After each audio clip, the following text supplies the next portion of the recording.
This is the unrestricted free agent. Oh, he's just going to go out there and kill him. Wow. Welcome into the program. Glad you're here. And I just pulled my microphone completely off the table. Oh, I think South Carolina's catching Clemson. I really do. Not what we've seen so far. They had to close the gap.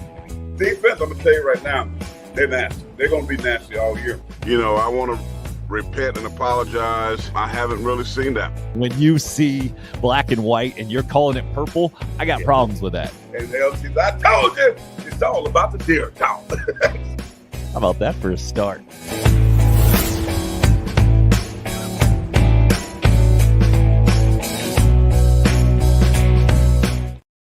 Welcome in on wow. How about that? Let's try that one more time. Welcome in on a Monday morning. Man, sounding much more under the weather than I feel. I apologize for that. Working it all out this morning. To see you guys a part of the show already. Rogers, sunny outlook, the first one in this morning. Anthony, with a good morning, UFA. DC, good morning, everybody. Greg, a good Monday to everyone. Well done. Very polite show we have here. Great to have you guys in, and a little muffled to start as always. Not as always. But thanks for the heads up there, Greg. So we'll start with a little sound from Shane Beamer. Maybe get you going this weekend. How he was proud and yet knows that the team needs to go after the Charlotte win on Thursday night. So it was a different weekend for us. Plenty of college football without the Gamecocks, and we'll get into it right after this for Shane Beamer. A lot to correct. Proud of the win. Proud of our team, the way they handled this short week. Finding out on Tuesday morning they're in a team meeting, getting ready to go out and have a Tuesday full pad practice, and then they find out that we're playing in a little over 48 hours, and they really handled it well. Told them last week after we beat Charlotte that we find out a lot about the maturity of our team this upcoming week going into South Carolina State, and then we found out even more, obviously with the game time, with the day being changed. Thought they handled it well. So off to a flying start this morning. Hope that is loud and clear now. Jason, we see you over there. How was your weekend without Gamecock football? I mean, if I had to pick a weekend where you could subtract a Gamecock game on the schedule, move it up to Thursday night, and then just have the freedom. Thanks for the feedback on the sound there, Jason, and all you other co-engineers on the show. If I had to sit down even before the season and say, hey, if you could move one game back to Thursday night and then be able to watch college football the entire rest of the day, what day would it be? Which week would it be? Week 5 would have probably gotten the nod. Ideal. Just tremendous in a lot of ways, wasn't it? That Kentucky Ole Miss game to start. Then the 3:30 window, Wake and Florida State kind of overtook my TV, I feel like. Alabama and Arkansas was kind of wild, and Alabama running wild at the end. And then you get the night game. Where did that Georgia-Missouri game come from? Didn't see it coming. Apologies to Missouri for talking about the way that we always talk about Missouri. And this is kind of a sorry, not sorry. We're going to continue to probably talk about Missouri that way. I mean, Kansas State did thump them earlier this season. So I'm not apologizing. I take it back. I understand if you're a Missouri fan, listen to this thing, how disrespected you feel in the SEC. And Saturday night, you look like a contender, or certainly made Georgia look very, very mortal. The exact opposite how they looked in the other Columbia this year. So some of my just thoughts off the top of my head. See you guys weighing in here. Please do it as much, as often as you would like, even if you just want to be angry at Marcus Satterfield, like Adam, talking about the Gamecocks offensive coordinator. He better have a good game plan, or he will be in the unemployment line with the Panthers staff. The fire Matt Rule chants busting out at the Bank of America Stadium yesterday after a 10-point loss against Arizona. Not a great look. Chris, good morning to you on the Facebook live stream. He says, good morning to the fellow Gamecocks out there. So let's start. My brain only really works in chronological order most of the time. Last night, most of my attention, I was split. I was back and forth between the Sunday night game, Chiefs and Bucks, wildly entertaining. Pat Mahomes running around like it's recess out there. You guys see that? What was it, touchdown right before the half? So ridiculous. Maybe right to start the second half. Runs all the way right to the line of scrimmage, runs around a few times, and then just flips one right in the end zone to Edwards-Helaire. Touchdown. Nothing to it. Plays a different game. But the bigger story of the weekend, clearly, if you're an Atlanta Braves fan, you're feeling good this morning. And I was thinking about it last night as I was watching it, and it's just almost like the exact opposite feeling I used to get around this time of year when the actual postseason had already started and Bobby Cox and company just developed that reputation for never being able to close the deal outside of one time. I mean, so many great teams, and yet just weren't built for the postseason.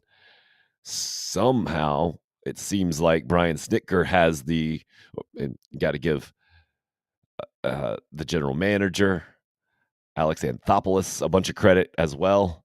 I mean, somehow the vibe has almost completely flipped, right? And the Braves have just been stalking since down 10.5 to start June, just stalking the Mets, and it just seems like the Mets completely just squeezing up, and it doesn't get much worse from the Mets perspective than to get swept with the division on the line with just a few games left. 3 games left now for each team. Braves headed to Miami.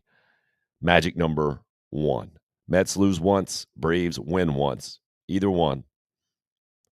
Then Atlanta gets the clutch division championship this year, especially. A lot of years it didn't matter, right? Who cares? Football doesn't really matter. Unless you get a bye, it doesn't really matter. Well, that's the key this year, right? 6 teams getting to the playoffs in each league. And I know I've repeated this on the show. I'm doing it more for me so I can keep this thing straight again. The new postseason format. You're going to have 4 teams in each league playing 2 series each, best of 3 in the wild card round. The two out of the 3 division winners with the best records get buys. Don't have to play that round. Either the Braves or the Mets will get that. It appears like Atlanta just swept their way through it. And great tweet last night. I forget, I retweeted it out there. It was Dansby Swanson, I think, doing it first. First guy since 2006, Andrew Jones, to homer in each game in a 3-game series against the New York Mets. And then it was 46 minutes later, Matt Olson joining that club. Clutch. And that's what I mean by that opposite feeling. Feel like the great players of old were absolutely great players, but not necessarily postseason heroes, if that makes sense to you.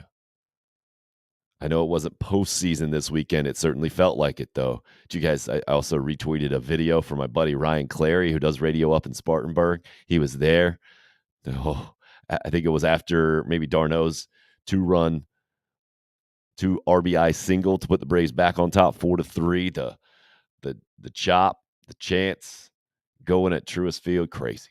Just absolutely the best of what sports is last night. And from the Braves' perspective, for the weekend, for sure. Also, one of the reasons why it was nice not to necessarily have Gamecock football consuming most of the weekend and having that out of the way, especially knowing what it was against South Carolina State, moving that thing up to Thursday night. Also, from a player perspective, a couple of days off to get rested, get right, get a little healthier. Offensive lineman Trey Jones and Dylan Wanham, the only questionable players Shane Beamer brought up at his teleconference last night. Thinks everybody else will be ready to go. That's especially important on defense. David Spalding, Darius Rush, a couple of the starters in the secondary look like they're going to be back against Kentucky. We'll get to that in a second. First, to our picks overall. We did go with Kentucky, by the way. that seemed to be a pretty good lock the whole way, right? I thought Kentucky was the better team. They turned the ball over twice in the final 3 minutes. They lose the game. Our picks, we get Kentucky correct. We got Wake the straight up winner, even though they were getting 6.5 points at Florida State. We got one more as well. I forget off the top of my head. Alabama.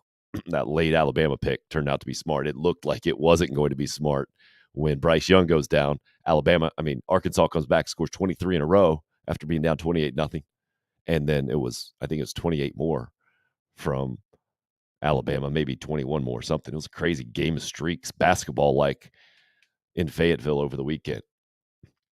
So we lost Baylor, and we lost one more game that off the top of my head I don't even have. Surely I wrote it down here. Oh, it was at Texas A&M. Mississippi State, Mike Leach. How about that? I think that changes the tone of that game a little bit in my head from the Gamecock perspective.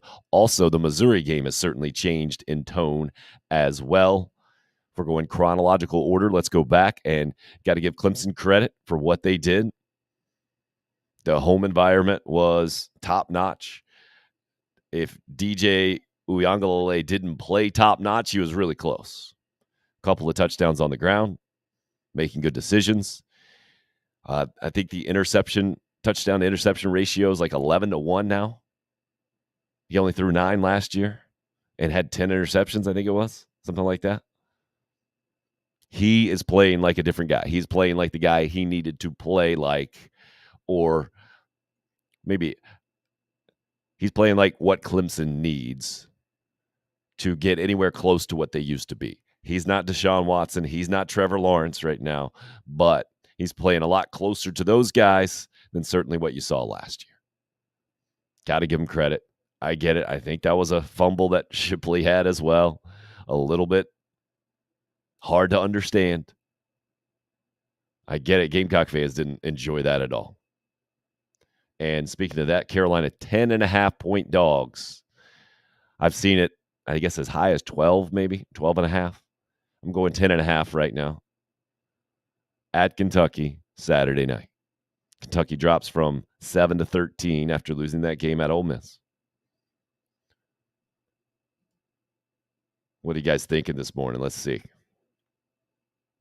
Craig says, even in the first half, I was telling my friend Missouri is never winning this game. Well, of course you were. But you should have also been telling your friend, I never thought Missouri would be in this game. The line was 30 points for a reason, man. Soon to be 5 in a row, Steven says, for NL East Division champs. The Braves trying to make it 5 in a row. Hope's pumped up about that. Good morning and way to go, Brave. Craig says, is Matt Olson on stilts? That guy's a monster. Chris, stop it, sir.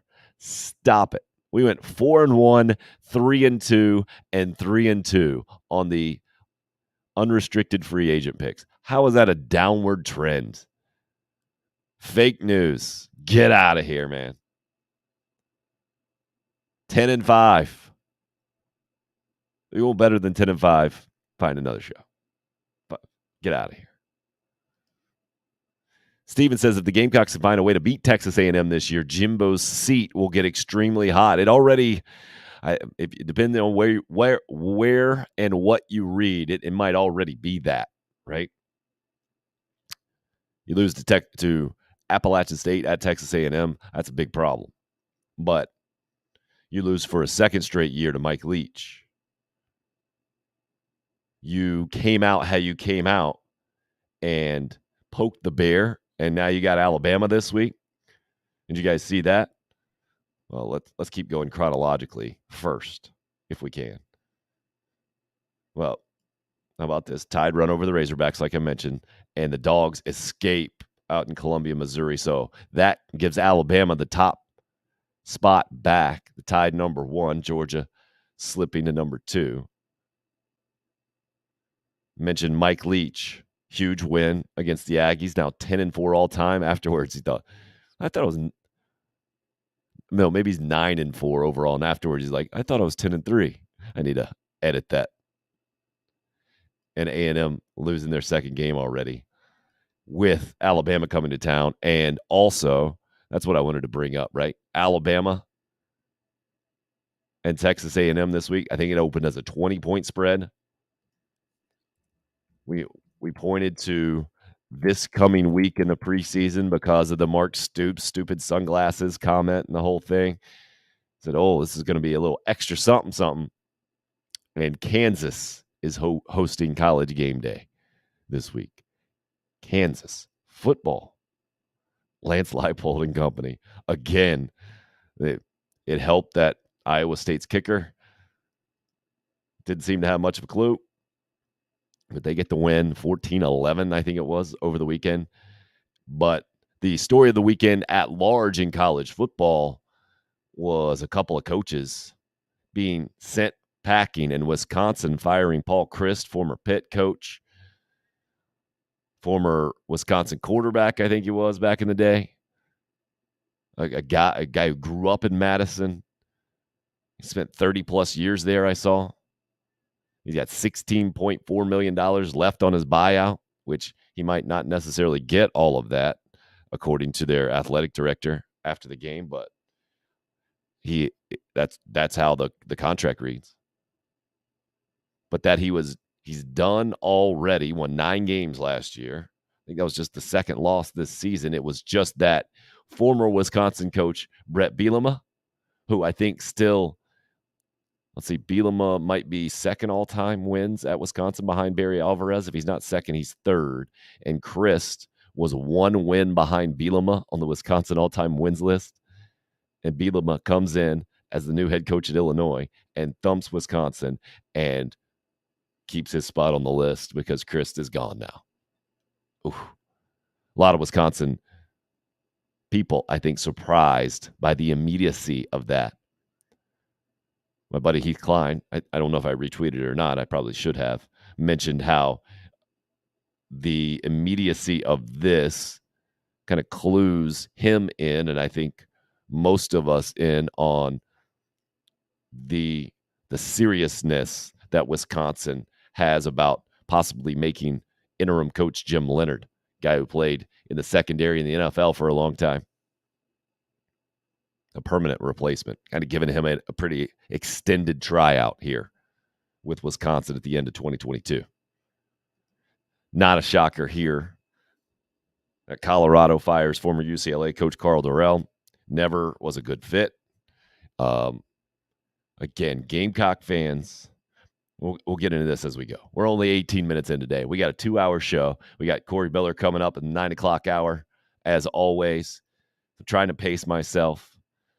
But my big takeaway from here is Adam and other Gamecock fans who might be waking up in a sour mood today, might have watched that Kentucky game and said, oh, this ain't going to be good. Even though Kentucky lost the game at Ole Miss. Watched the Missouri-Georgia game and said, oh, no. This team's a lot worse than I thought they would be. Give you the Aaron Rodgers advice and relax. Could be Colorado. Former national championship program. Laughing stock in college football. Could go down the list of a bunch of other major programs right now. Virginia Tech. You see what North Carolina did to them over the weekend? Whew. And the last time the Gamecocks played North Carolina, we saw what happened in the bowl game. The opposite. And if you need an example of how college football is just crazy, just saw a couple of guys fired, and then Georgia Tech, the 6 days after sending Jeff Collins away, knocks off the defending ACC champs in Pitt. Where did that come from? Good for Georgia Tech. I love college football because you just never know. I mean, that Alabama game is a great example, right? 28-0. Done. Bryce Young goes down. Sprain in the AC throwing shoulder that Nick Saban says it's happened before to Bryce Young. He stayed on the sidelines in pads. I think he wanted to go back in there. They didn't send him in, though. Arkansas retakes all the momentum. 23 in a row. Thought there was no way Alabama's going to cover then. And then just How many 70-plus yard touchdowns do they have after that? I think 3. Crazy, man. Crazy. Just a tremendous game in so many ways. Just like the not knowing, the game of runs, the Alabama showing some serious depth and championship moxie, I think.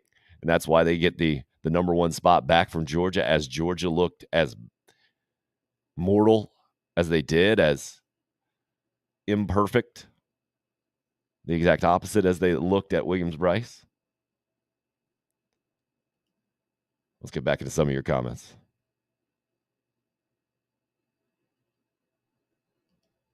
Troy, more important than the Braves, Anthony's Buccos tied my Reds for 4th place in the NL Central. Baseball people are weird, right? Craig, Troy, I told you Clemson by 10. Congrats on 37 in a row at home. That's insane. Yeah, I know our buddy Corey Miller. He's a former Gamecock. He admits he doesn't like Clemson.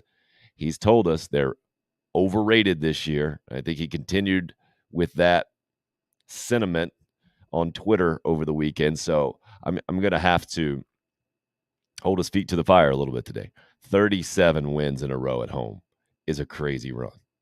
Ties Florida State for the longest run in ACC history. That's the dominant Florida State program that came into the ACC and was clearly in a different league in football. Maybe without that, Clemson never gets to the height it is right now. Who knows? No real reason to get around that or to explore that too much. It's a heck of a run, a tremendous run. Chris, rough voice today, Tim. Yelling at those kids now? First hitting with the ball, now yelling? Oh, yeah, absolutely. Actually got a weekend off from yelling and coaching with the weather stuff. So no real excuses, except I'm weak. But if I'm going to get after Chris for being disappointed in our 3-2 weekend, our 10-5 overall record with picks, he's going to come back at me. I got no problem with that. Troy says, I can't remember a year with this many coaches fired in a season. Says, I'm kidding, of course. I think maybe this early is fair, but this is what college football is now. We see the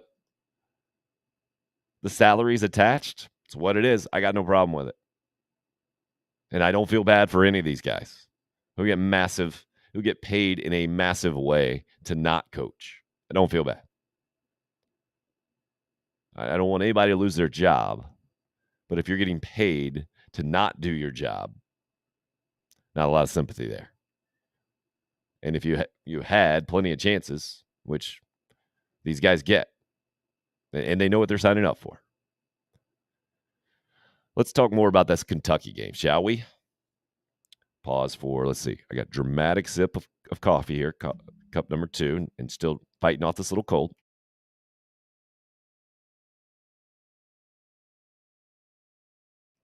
Thank you for your patience. Did that Kentucky game surprise you at all? To me, I was about exactly what I thought it would be. I wasn't convinced Kentucky was going to win the game. I was surprised they got as many points as they got. And watching it, hard for me to watch that game and think if those teams played 10 times that it's not at least a 5-5 split, or I think I would give Kentucky the advantage. Give Ole Miss credit, man. Lane Kiffin afterwards. Classic Lane Kiffin. Hey, what'd you think after the game? Big win. You challenged your fans, the whole thing. We got to get better.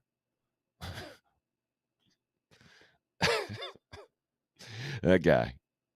College football character. I love it.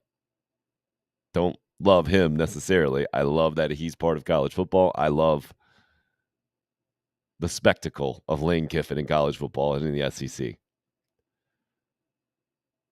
But Kentucky had scored the go-ahead touchdown. Penalty brings that back. And then Ole Miss able to strip Will Levis, get it to recover it, and bang, game over in the last minute.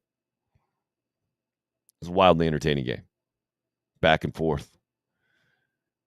And I don't know how if you watched that game, that you felt real good about South Carolina going up to Lexington next week. Again, doesn't necessarily mean that what we've seen to this point is going to be what we see on Saturday. I'm just telling you what I saw. What I've seen through 5 games now from South Carolina, what I saw from Kentucky on Saturday, what I saw from them with their win at the Swamp. It's going to be tough. Craig, I don't see how we keep Chris Rodriguez under 150 yards. Yep, with you. Kids love the Ole Miss helmets. Yep, Steven, I saw that on Twitter as well. Some angels in the background of the main actor with an Ole Miss jersey on today. So today's SEC shorts should have a strong Ole Miss presence. Good morning to you too, Kens. You don't even have to start with that, but I appreciate very polite group we have here. Yeah, what is it? Looked like on the left hand, the non-throwing hand there for Levis broke some, at least a finger, had to go over, tape it up. Back and forth, some broke fingers, good game. That is maybe one of the best breakdowns you can do in about 8 words there, right? Back and forth, some broke fingers, good game. Should be the SEC's new motto. Forget it just means more. Put this up behind Greg Sankey at SEC Media Days next year. Love it. Can't make it up. That's why I love doing this show with you guys.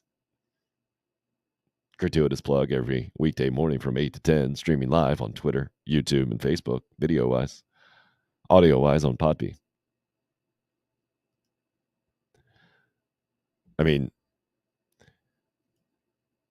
some seriously physical football. Both teams ran the ball, something that the Gamecocks have not proven they can do against I was going to say a Power 5 opponent, but Georgia State wasn't Power 5. Against a good opponent, I think it's fair to say. It's going to have to be a massive step up.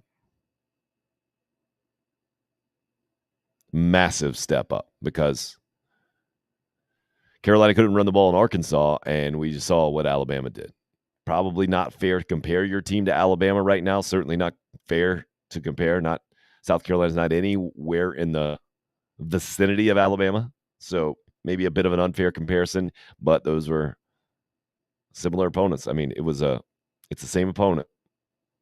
Arkansas's defense isn't good. Carolina was able to score some points and move the football against Arkansas. They couldn't run it very effectively, though.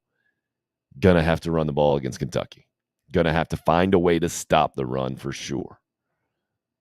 Gonna have to force some of those turnovers like Ole Miss did. Gonna have to get after Will Levis.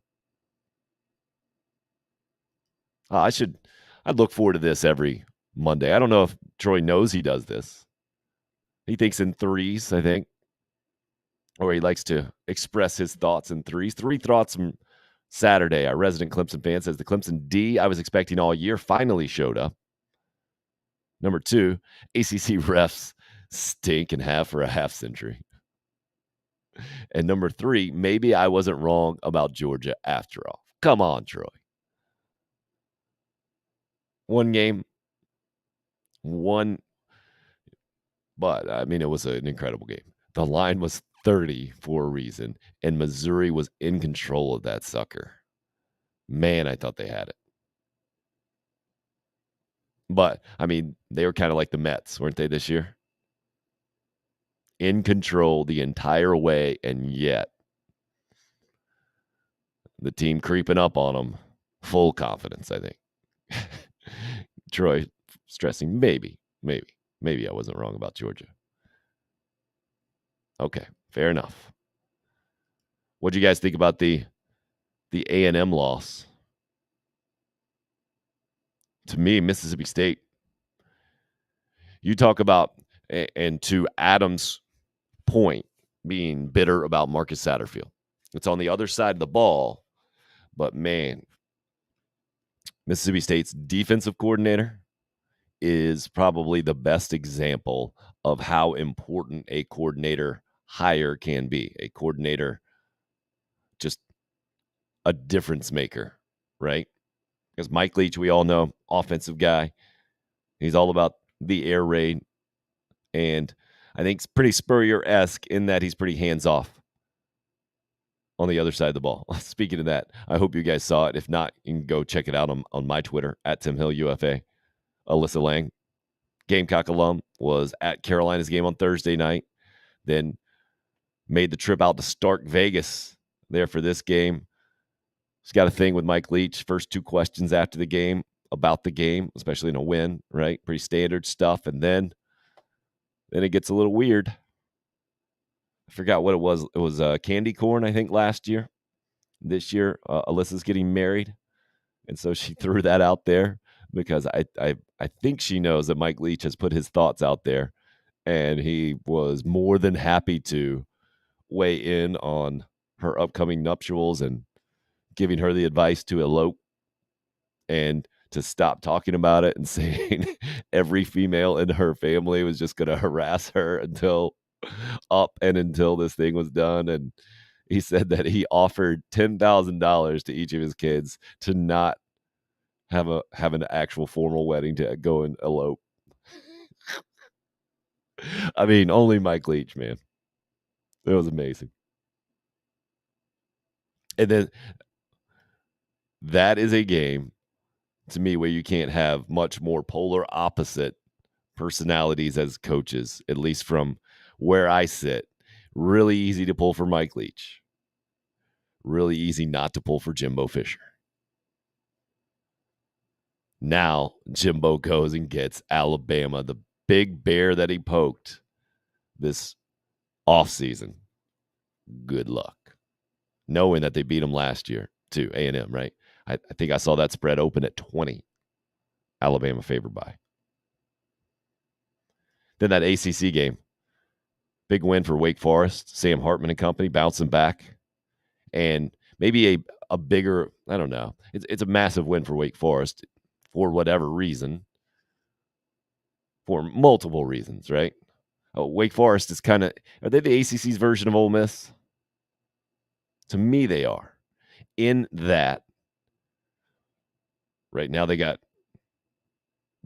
seemingly had a run of really impressive offensive football, especially. They got a team that can line up and play with almost anybody in the country, and yet I think they're always going to struggle to get to be anywhere close to the top of the league from just a culture standpoint. Wake, it's such a small kind of private school. Ole Miss, it just, I guess, seems to have a smaller fan base, or a fan base that's a little bit more interested in the Grove than the games a lot of times. They seem to be the Ole Miss of the ACC. Pretty good football team. Not a championship level football team, and not one that is going to just overly scare you, I think. Not going to be fun to play. I'm not going to be easy. Got to give him a lot of credit. Craig says, I was impressed with the Ole Miss run game. That freshman they have is electric. Yeah, the transfer from TCU, the other one. I think they both went for like 170 or something crazy. John, great to see you. Great to hear from you. From MUSC down in Charleston. Hope the healing process is going well. I assume you're still there, by the way. Did see that you got to feel a little bit more human over the weekend. Glad things are on the up and up. Glad to have you in on this show this morning. Yeah, Roger saw the wedding advice. Good stuff. Jimbo tried to run away from his problems at Florida State. They followed him to College Station. Why? Because Jimbo's the problem, and A&M stuck with him now, Bull says. And now this weekend, Nick Saban going to do him land field dirty. Never heard that one. And RH, randomly, if Spencer Rattler doesn't connect, I guess isn't randomly. We were talking about Kentucky, right? If Rattler doesn't connect on some deep passes against Kentucky, I just don't see us establishing our run game. Interesting that you mentioned that, RH, because having talked to Perry Orth through the years, and we'll never forget, I think it was Perry's first game in the stands the year after he finished at Carolina. So that would be what, 2016? He played in, nope, let's see, that would be 2017. So because he got the crossover, right? 2016 was the first year under Will Muschamp. He played that year. So 2017, 5 years ago, talking to him right after that Kentucky game where he said he was texting stuff to, I think it was Kurt Roper still at the time, right? At halftime or during the game. He was trying to coach from the stands. He's still that connected to the program, but he's talking about Mark Stoops' style of defense. They play a lot of quarters coverage, meaning their safeties and DBs are back more than a lot of teams. They keep everything in front on purpose. They do that to avoid that downfield passing, those deep passes. South Carolina hasn't proven that they have a tremendous deep pass kind of game. We all know Spencer Rattler can throw it, and we know Carolina's got guys who can run. We haven't seen the combination of that work out tremendously through 5 games. Sticks out in my mind, Xavier Leggett was that second play of the game. Xavier Leggett. There was some wind at Williams-Brice, but the ball did hit him right in the hands. It pops up. South Carolina State intercepts it. Not pretty. Not pretty. So I hear what you're saying, and maybe we should just go downfield passes as opposed to deep passes, RH. I think if they can connect on some 15 to 20-yard passes where Rattler's just not letting it loose and it's an absolute deep ball, but he is taking what that kind of deep zone can give you. I saw it happen from Ole Miss over the weekend. I was watching it with my dad, the Kentucky game, and he was one of those Gamecock fans. I was like, oh, no. This is not going to go well on Saturday. And then I saw Jackson Dart throw one of those 18-yard passes where you carve up the zone. I said, I think Spencer Rattler can do that. So while I think it's going to be very difficult, it is a massive challenge. It will have to be a much improved South Carolina product that we see on the field on Saturday. I know they got a chance. But to your point, RH, I'm just saying that I don't think it's necessarily going to be with a bunch of home run balls. I wouldn't count on that necessarily just because of the style that Kentucky plays. DC, is Missouri the most Jekyll and Hyde team in the SEC? You get whipped by K-State, almost beat Georgia. Georgia, for some reason, looked uninterested. They didn't look like themselves, did they? They were not crisp at all, turning the ball over and allowing Missouri to make plays. And Missouri definitely felt like the much more interested team. You're right, DC.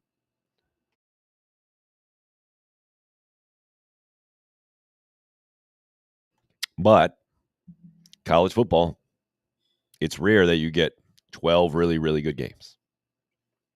If that's Georgia's worst game and they figured out a way to win it on the road, I think they'll be just fine.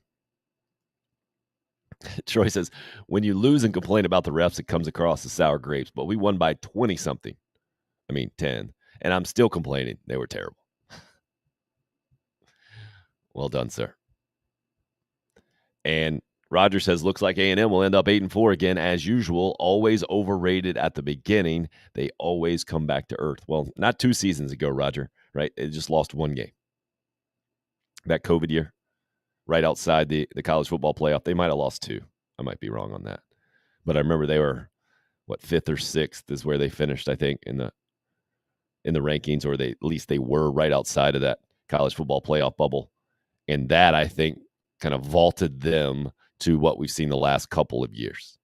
Last year, I don't know, for whatever reason, we just thought it was going to be an anomaly, those 4 losses. Because they beat Alabama, did we give them more credit? Because did we think Max Johnson was going to solve the problems? He clearly has not. I'm with you, Roger. They certainly have that reputation. With Kevin Sumlin, it was always a hot start, and then November would crush them every single year. That was the reputation of Texas A&M football. Now it is the reputation of, all right, really good players, almost like the Les Miles LSU reputation in a lot of ways for Jimbo. Oh, now you're going to follow all the rules, right? Not buy any players, but just so happen to get the best recruiting classes in the country. And then what are you going to do with them? Offense doesn't look like it knows what it's doing. Yep, COVID year was an outlier in a lot of ways. I'll give you that one, Roger, for sure. And John, being in the hospital, wanted to give us a PSA. When you get a physical, make sure they do a chest X-ray or CAT scan. Got an aortic aneurysm. It was undetected, never knew about it until he got sick. There are some genetic characteristics, he said, behind it all. You're all too valuable to everyone, so check that out. That is our health PSA of the morning. John doing it from the hospital bed, so you definitely get to school us all up, John. And again, glad you're headed in the right direction, man. Glad they caught that thing and doing what they need to do to repair it. So overall weekend, man, I thought it was a fantastic weekend of college football. Football in general, too. I mean, we can throw that out there. It appears, I mean, what could Matt Rule do to keep his job at this point with the Carolina Panthers, other than go on some kind of tremendous run? And listening to, I retweeted the podium interaction with Baker Mayfield, asked about the booze yesterday, and it was Baker Mayfield, right? He's got a chip. Said it's all about us staying with the guys in the locker room, and when we win, it'll be us in the locker room.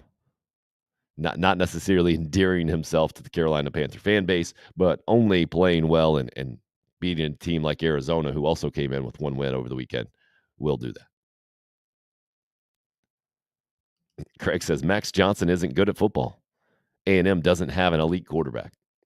I think that's pretty obvious. Neither he nor Haynes King elite right now.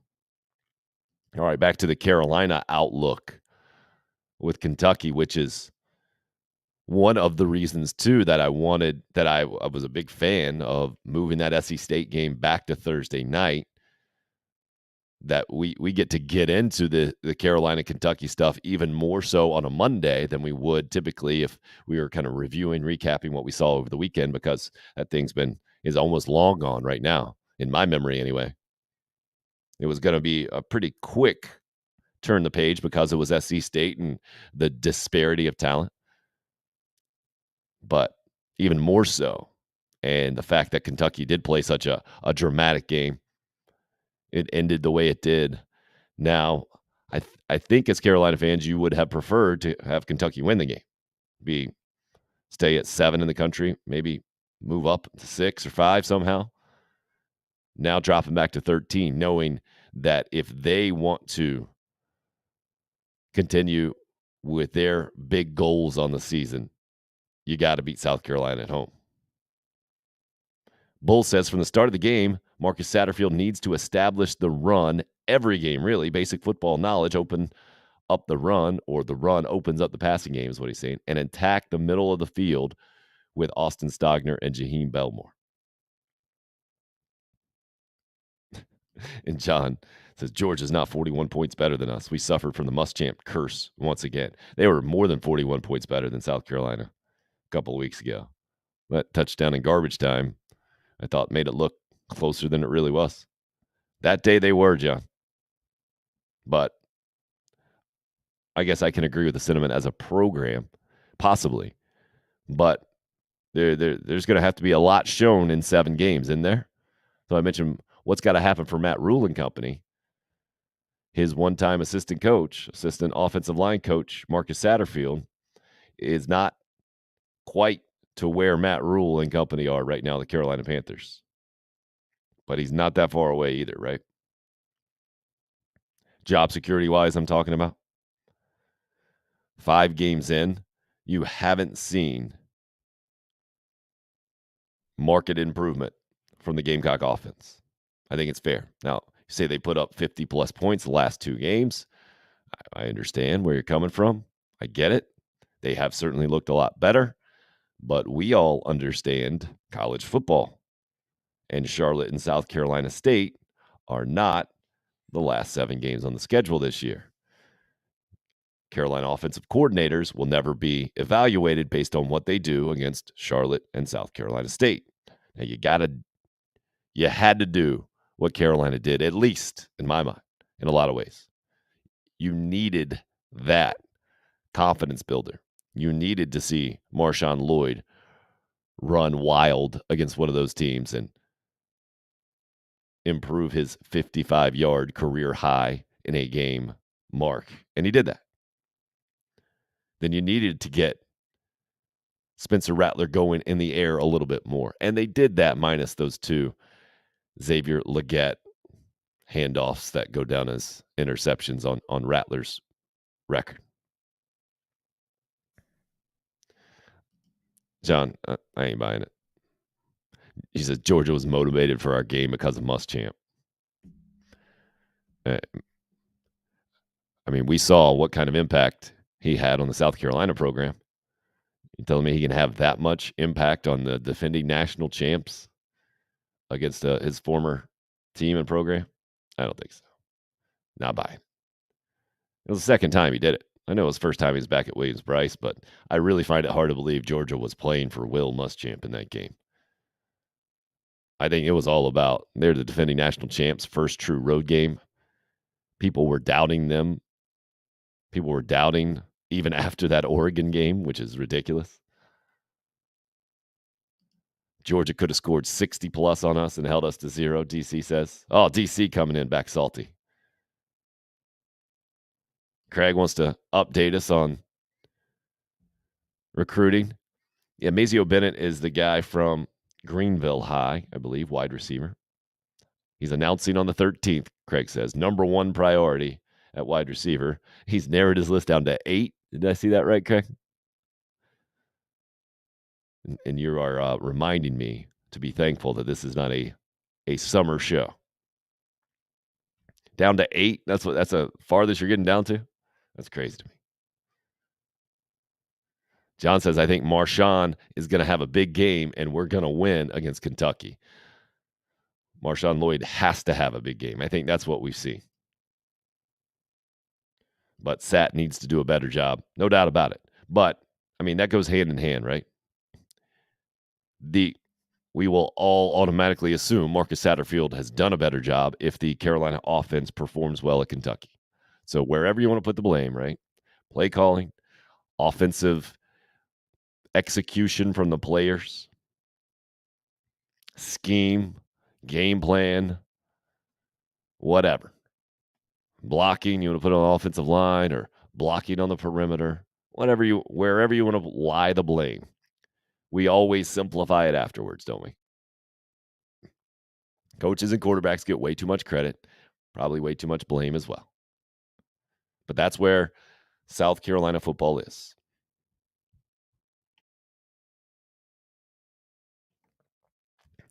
What are we, 18 games in now? 18 games in. 7-6 last year, 3-2 this year. So a 10-8 record. Okay, we need to talk about then. Let me get you a few more of your comments in. In my opinion, Georgia's tight end is the best player in college football this year. Yeah. Okay, I got no problem with that. It's tough to disagree about the Kansas quarterback, wouldn't it? Jalen Daniels. Let me double check that name. That doesn't sound right. I think I screwed that up. But just the fact that Kansas is where it is.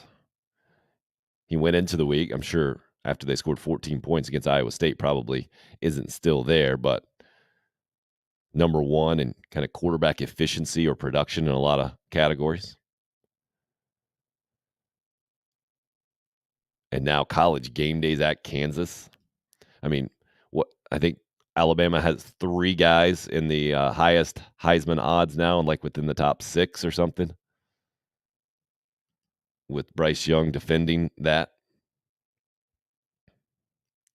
Craig says, Tennessee's our biggest worry. Okay, I can see that. I mean, it's not going to be an easy game. And yeah, the Texas A&M game certainly looks different now that they're coming to Williams-Brice Stadium.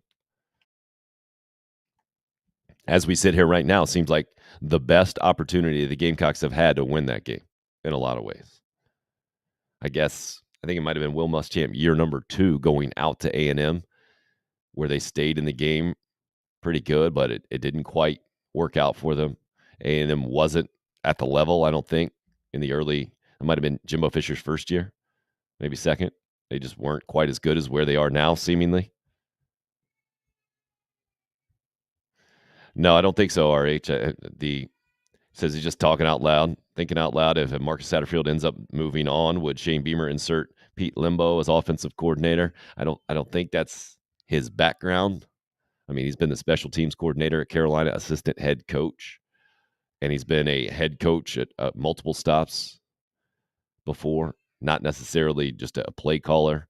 If you're looking for a guy with the highest offensive resume, maybe, seems to be Freddy Kitchens, the offensive analyst right now. So if you're going to yank one and move another one in there, that seems to make the most sense.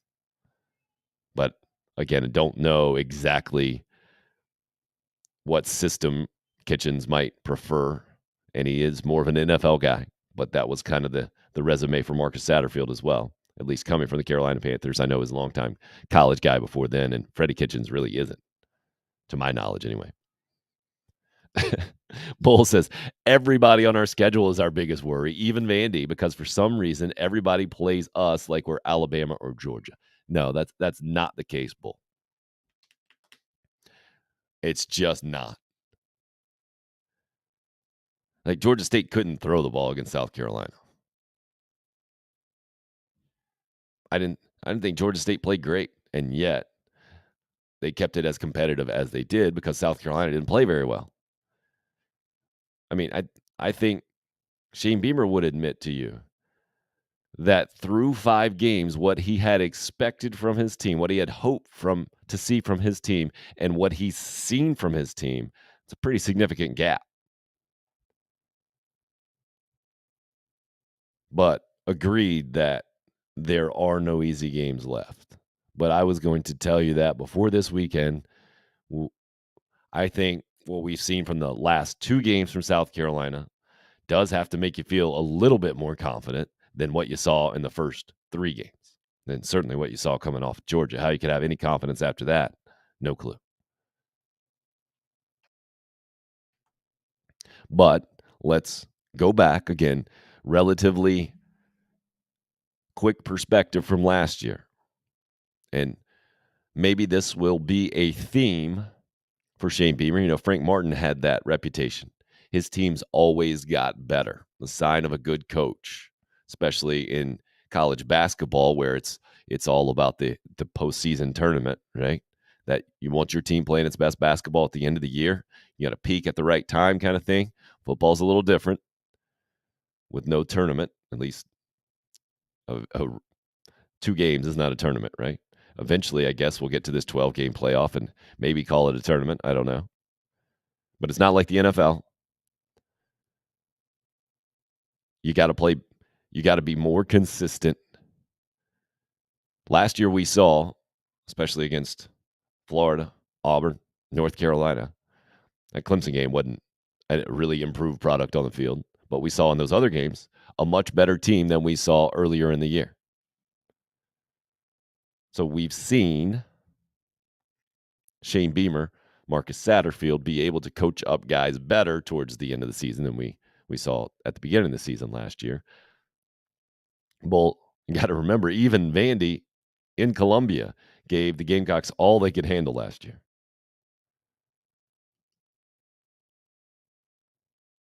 All right, interesting. Limbo did great things at Elon. That was all right. John, does Freddie Kitchens have any influence on the offensive play calling now? I have no idea. I would assume you don't hire him to be an offensive analyst and not give him any influence, but how much we don't know. I don't think we will know. And whatever I would hear about that publicly now, I would be skeptical of. Just kind of where things sit for Gamecock football.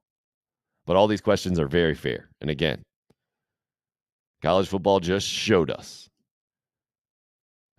Wisconsin cannot tolerate losing to Illinois and being uncompetitive. And I think they had like -1 yard rushing or something crazy.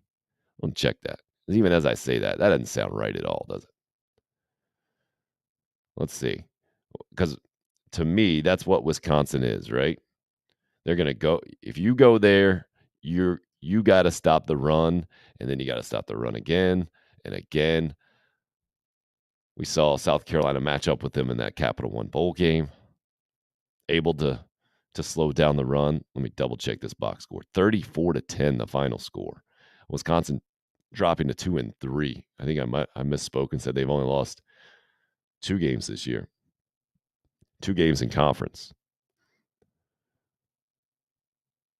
Ran for 2 yards.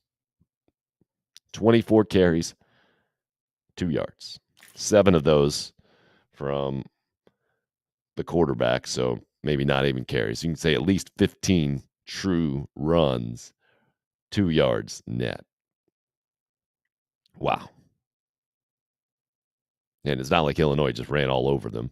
They got a little bit more than 300 yards total offense. But taking advantage of some turnovers, it looks like. A couple interceptions from Graham Mertz there, the Wisconsin quarterback. Wow. So you got that going down. You got Colorado getting rid of Carl Durrell and just absolutely in shambles. Georgia State just made the move and got the win. Georgia Tech made the move, got the win against Pitt. Massively surprising. Sorry about that. Apparently we just want to listen to some college football here. So that is where college football is. We all understand.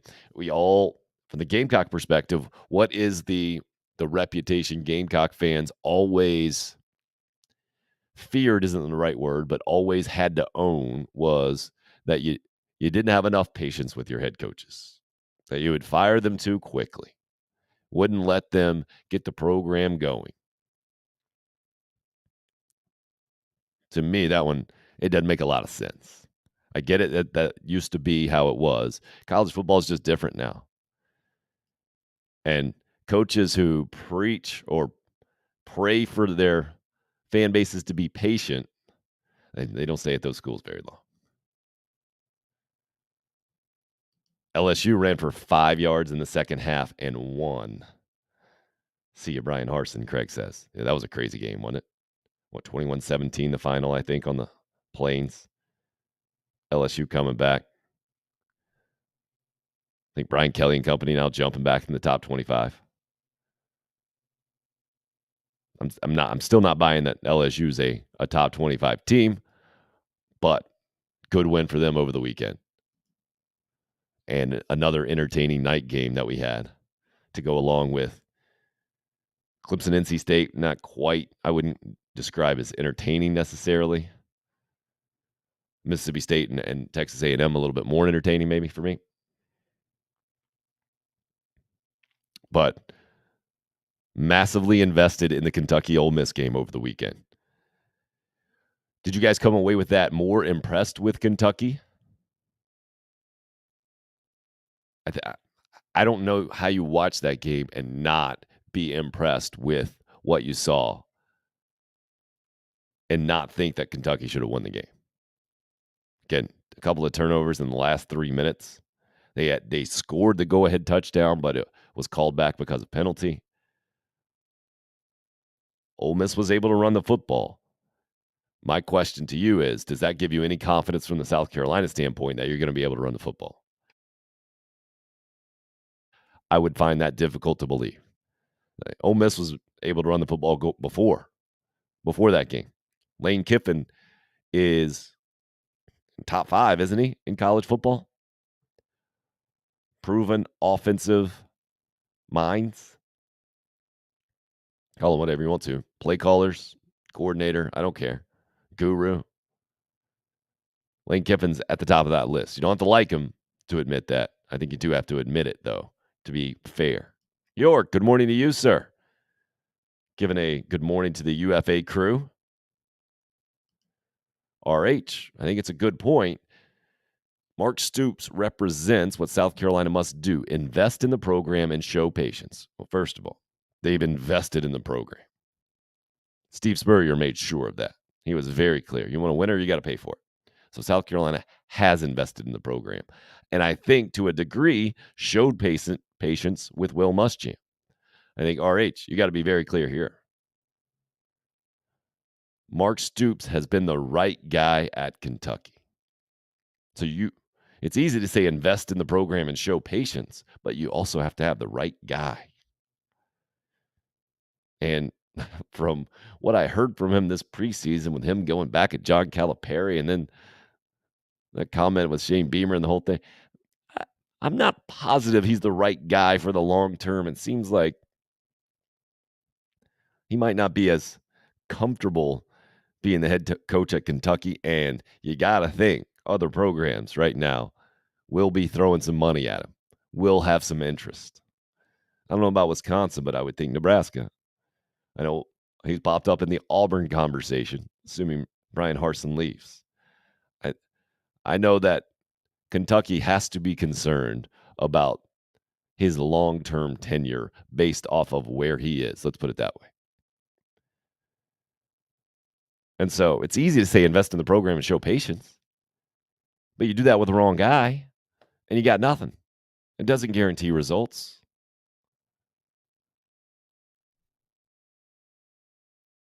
But Shane Beamer seems to be the right guy. I agree with you on that one. I mean, if that's how you're thinking about it. But if Carolina goes 3-9 this year, which is a distinct possibility, right? They're going to be favored in one more game this season.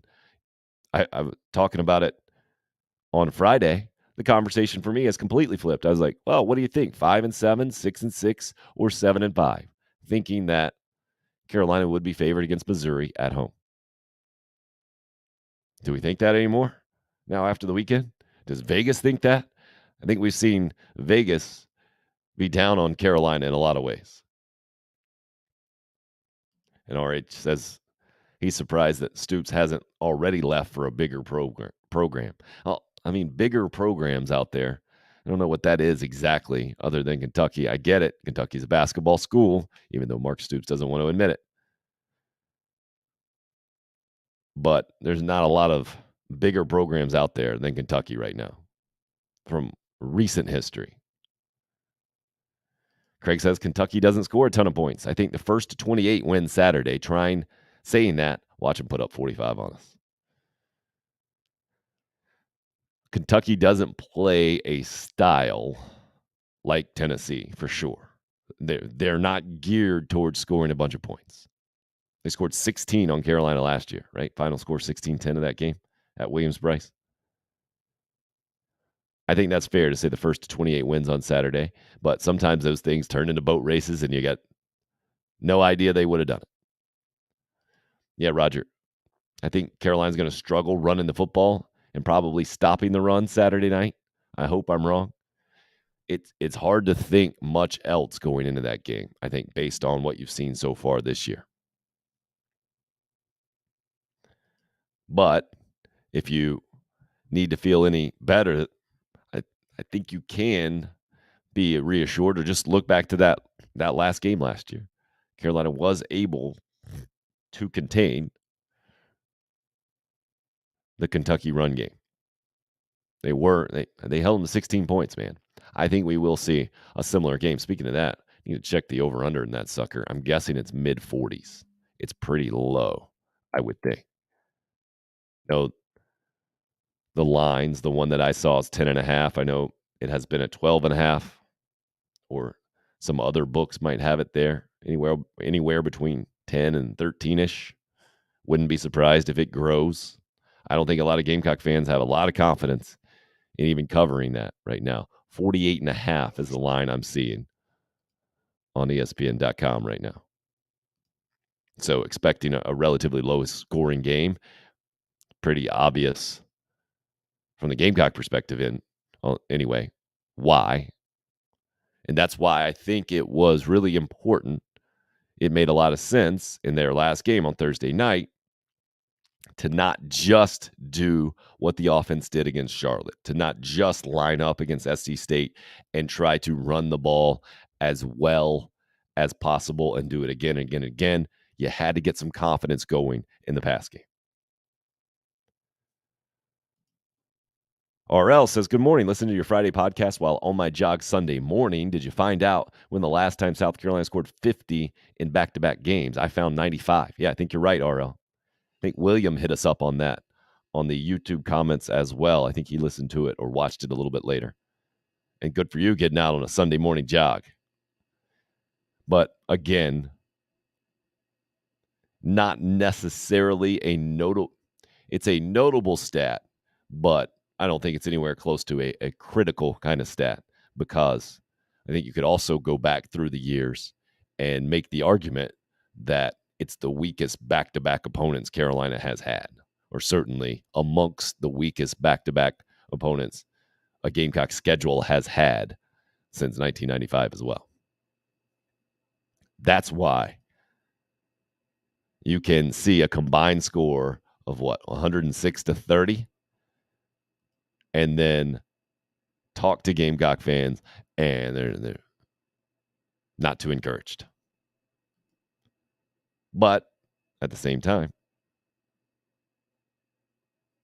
we got to understand, just last year, early on, not a lot to take, not a lot of positivity outside of actually winning games, at least escaping East Carolina with a win, having a head coach who seemed to enjoy being the head coach, one that made you like your program more as opposed to the opposite. Outside of that, early on in the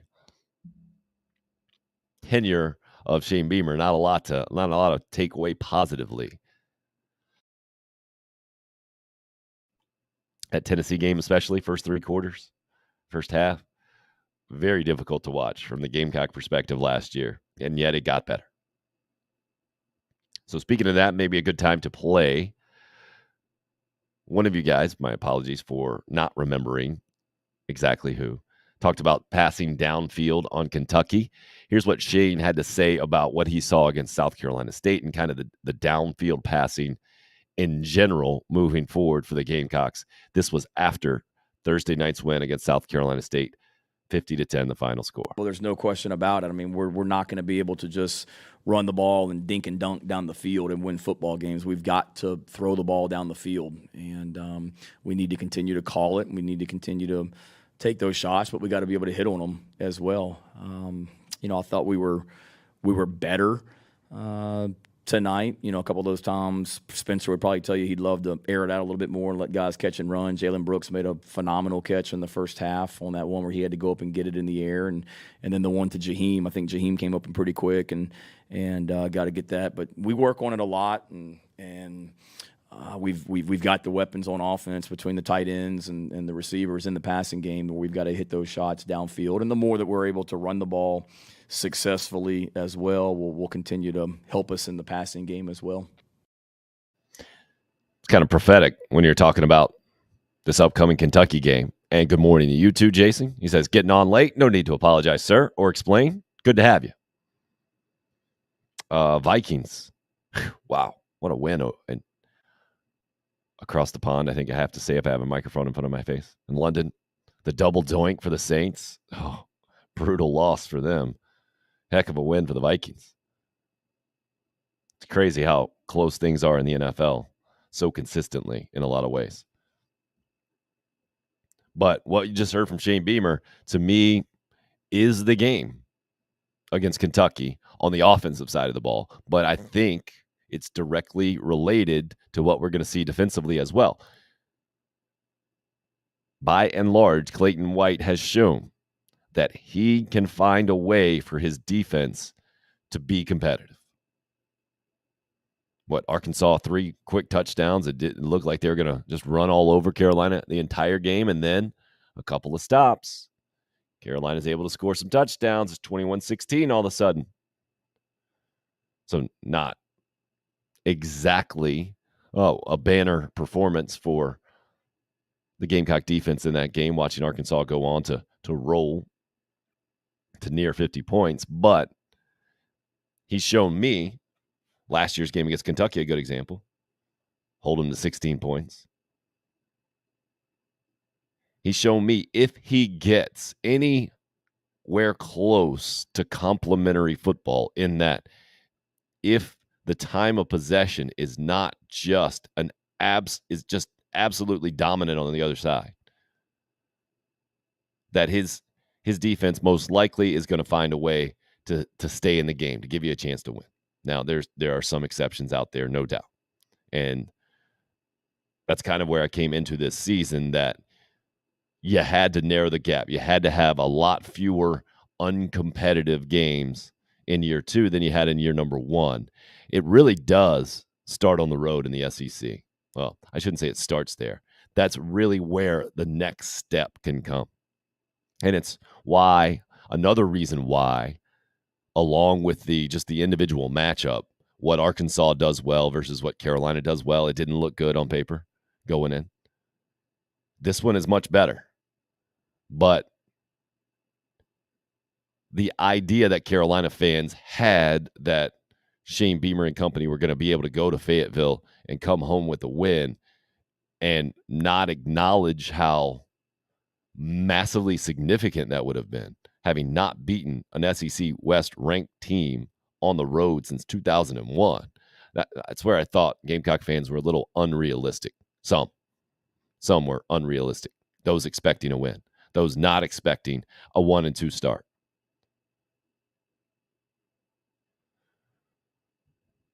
So now here you are. Last time Carolina won in Lexington, you guys know that number, that year? You might not want to know that year. It's crazy for me to even say it out loud as we sit here in 2022.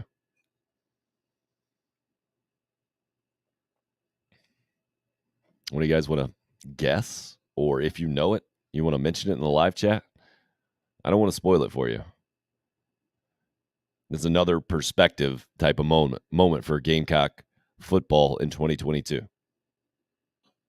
So if you're throwing all your eggs in the basket and saying South Carolina's got to win this game to have a good season, if they don't, then I'm really going to be disappointed with Shane Beamer and company. That's a lot, man. That's a lot to put on this game, and I think too much to expect out of the program. I get it. You're judging Carolina, Kentucky based off of the complete series history. Sure. No Gamecock fan out there thinks Kentucky should be ahead of South Carolina. But I think every Gamecock fan out there has to acknowledge that they absolutely are. Kentucky absolutely is ahead of South Carolina, and has been now for a few years. 10 years. 2012. The middle of the best run in South Carolina history. The last time the Gamecocks have gone up to Lexington and won a football game. So Craig was thinking that 2010 loss coming off the Alabama game would have started the losing streak, but they actually came back in 2012. Yep, so Craig, good guess. Roger, you nailed it. Thank you guys for playing along. It's a fun little game, isn't it? And was checking around to see if Corey Miller had sent me a message, or we might not get him this morning. You know what I know right now. Still hoping to hear from the Pastor of Pain here any minute. But you can't dismiss significance, right? We got to understand significance here. So, and it's a double-digit spread. I'm sure it'll stay double-digit, right? I think it opened 10 some places, or 12 other places. 10.5 is where I see the line right now. Not completely unattainable, but a significant acknowledgement out in Vegas that Kentucky is a better football team. Doesn't mean they're going to win the game. Doesn't mean Carolina can't win. But got to realize the task in front of them, right? So to me, it's another game where I won't just evaluate this sucker on W or L. And I think especially right now for this Gamecock football team, with what they have gone through and where they're sitting, this is the start of the season in a lot of ways. 7 straight games, 7 games. I know the bye week will come up soon, relatively soon. So it won't be every single week, and you'll get a bit of a break and physically probably coming at a pretty good time. But most programs would probably prefer it to be right towards the middle of the season. 6 straight SEC games, then Clemson. This writes the story of 2022 for Shane Beamer and company. The question, I think, remains, what needs to happen for it to be a story that's headed in the same direction as chapter number 1, as year number 1? Because I think it can get to 6-6 right now and still be headed in that positive direction. Because we just saw what Missouri did to Georgia, almost pulling off a massive upset. So Missouri is still the team that beat Carolina last year. Still the program that Gamecock fans don't deserve to look down their nose at. They just don't. Now, you can hope and expect for a win here and say that I think it's very fair to say if South Carolina doesn't beat Missouri at home, then you feel like the program absolutely isn't headed in the right direction still. I get that. But Vandy and Missouri, you get those wins, you get to 5, and you somehow pull out another win. Florida, Texas A&M, probably the best chances right now, right? Texas A&M at home, probably the best chance. Never happened in school history. A Gamecock win against the Aggies. That would be a 6-6 season in the regular season. 6-6 regular season, I should say. Same thing that happened in year number 1, but how it happened, if Carolina can be competitive in the game, have a chance to win going into the fourth quarter at Kentucky, don't you feel like the program's moving in the right direction? If Carolina gets Tennessee at home and stays in the game with a team that seems to be a pretty brutal matchup with that's the one that really probably eats Gamecock fans up the most, right? Watching Josh Heupel turn the cluster that was Tennessee into an offensive juggernaut nearly instantly. I think that's the one that really turns the pressure up on Marcus Satterfield from the offensive coordinator perspective at Carolina. Lance Leipold wins games and scores points and gets offensive production at Kansas. Say, come on, man. These are what the best coaches in the country are doing. No excuses. Let's see, I could go look that up real quick. Roger says it seems Missouri has won most of the games with Carolina since 2014 plus the 2 bowl wins. What I don't know what he's talking about with the 2 bowl wins. The really Michael Scarnecchia game kind of sticks out to me. It was a really significant game. What was that, the 2018 game now? 2020, the last time Missouri came to Carolina, Eli Drinkwitz said it was that COVID year. I was at that game. There was not a lot of people there. It was Luke Doty starting at the end of the year, running around, and Missouri found a way to win. He called it looked more like an FCS roster because of everybody he had available, and he really felt good about that win. And some Gamecock fans felt like he rubbed it in or didn't like what he had to say afterwards. I thought he just celebrating the win, man. He deserved to. South Carolina is in Missouri's way in the SEC. Everybody is except Vandy, right? From from the Eli Drinkwitz perspective. This weekend was a warning shot, I think. And when Missouri gets thumped by Kansas State, it's really fair for their program, for their fans to be down on its program. But then instantly, I think what happened over the weekend gets them right back. I know they didn't win the game. I know there's really no moral victories, but if there ever was one, wasn't that it?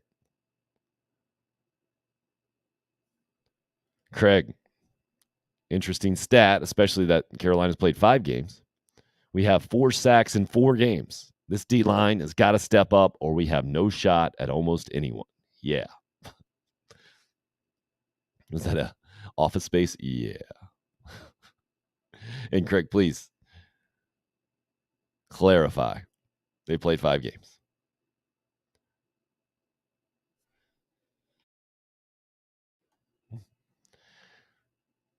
Hasn't it been a decade, I think, Missouri? Or was it 2014 where Missouri and A&M popped in the league?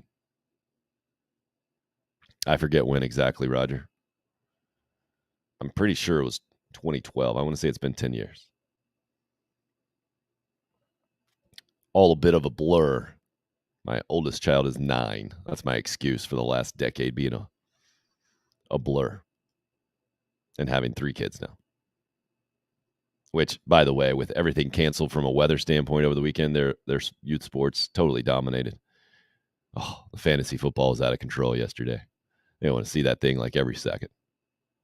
I gotta get some parameters on that. If you guys have any advice, I'm open to any advice, getting a handle on the fantasy football situation with the 9 and 7-year-old.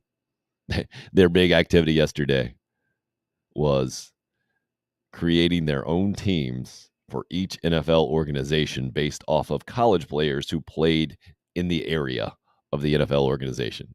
So the 7-year-old constantly, hey, what about a receiver from Penn State that we can put on the Steelers or the Eagles? I forget which one he put them on. I mean, just random stuff. Like, what about a tight end from Southern Cal? Oh, man.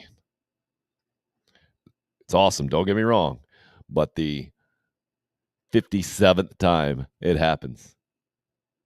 A little trying there. Oh, you're talking about the 2 Missouri games, the Bowl in Birmingham in 79 and the Liberty Bowl back in 2005. So you're talking about the Independence Bowl, Roger. I think that might have been 05. I was at that one. Or Brad Smith. I mean, it was a laugher. It was 21-0 real quick. Sidney Rice and company. I thought it was going to be a complete Carolina blowout, and then Missouri comes all the way back, led by Brad Smith. So you're saying there are 4 sacks in 5 games? That's it? From the Carolina defense perspective? All right, Craig, I will tell you this. Let's see. What's a comparable stat that's completely overrated in sports? Sack can be overrated. What's another stat? Maybe like goals in soccer can be overrated too. Nah, it happens so infrequently. Another stat in wins. Baseball wins, completely overrated. I mean, John Smoltz used to be the king of getting no run support. And so he would pitch tremendously for 7, 8 innings a lot of times. Give up 1 run, not going to win. Kyle Wright this year. Not that he wasn't tremendous. I don't know if he was the Braves' best pitcher, but he might win the Cy Young because he's the only 20-game winner in the big leagues. Sacks can be similar. The more important stat is quarterback pressures, right? Because you can design an offense, and Kentucky doesn't necessarily have this, so this should bode well for South Carolina if you're just looking for stats. If you're just looking for sacks this weekend, I think Carolina will get to Will Levis a couple of times, at least. And I think we've seen this through the years, haven't we? Where South Carolina can play like an East Carolina. UAB reminds me of this type of style as well. They just get the ball out quick. They play spread, and they work that quick game. And it's nearly impossible to sack the quarterback if they're getting the ball out less than 2 seconds every single time.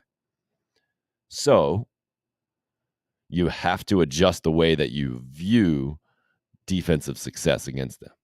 Chris says on the Facebook live stream, I think tackles for loss more important than sacks. And they're really similar. And a sack is a tackle for a loss. But also, if they're running football, you get them behind the line of scrimmage. Yeah, that's important. And Craig agrees. All right, I don't have to go on my soapbox. Sacks are overrated, but we don't play on the other side of the ball ever. So you're talking about penetration, right, Craig? And then again, I forget who was talking about that I was listening to over the weekend, but it was a way of nullifying the penetration. And the coach mentioned that, yeah, sometimes penetration isn't a good thing because this goes back to last week when I asked Corey Miller specifically about this time last week. All right, so Shane Beamer told us he ran a lot of counter against Charlotte. How can a counter be effective? And he said, I was talking to Jesse Armstead about that and back in their Giants days and how the Redskins would run a bunch of counters. They'd get a guy moving, and it was a really kind of assignment-like football, right? Defensive end had to make sure they had the outside contained. And we'll be fascinated. We didn't hear anything about that after the South Carolina State game, and I think I do know this was the one time on South Carolina's schedule this year where you could take a larger perspective and not basically do everything you needed to do to win the game. That it didn't make any sense to do that against South Carolina State. It didn't make sense to just go in there and completely exploit your advantage in the run game when you had just done that the week before. And like Shane Beamer said after that game that we played a little bit earlier, downfield passing is going to have to improve for Carolina to win football games. And one of the ways that downfield passing can improve is you run the ball more effectively. So they do go hand in hand. A lot like pressures typically go hand in hand with sacks. I think we saw here in the last couple of weeks, the Gamecock defense able to get pressure on opposing quarterbacks caused those turnovers. Make the defense a completely different thing. Roger continues to go down So what game was that? Was it the All-American Bowl? Is that what they called it back there, Roger? Birmingham Bowl game with Missouri back in 1978, you're 79 or so. Remember, it rained the entire game, and the Missouri quarterback was Phil Bradley, who ended up playing in the big leagues, baseball-wise. Pretty cool. Thanks for schooling us up.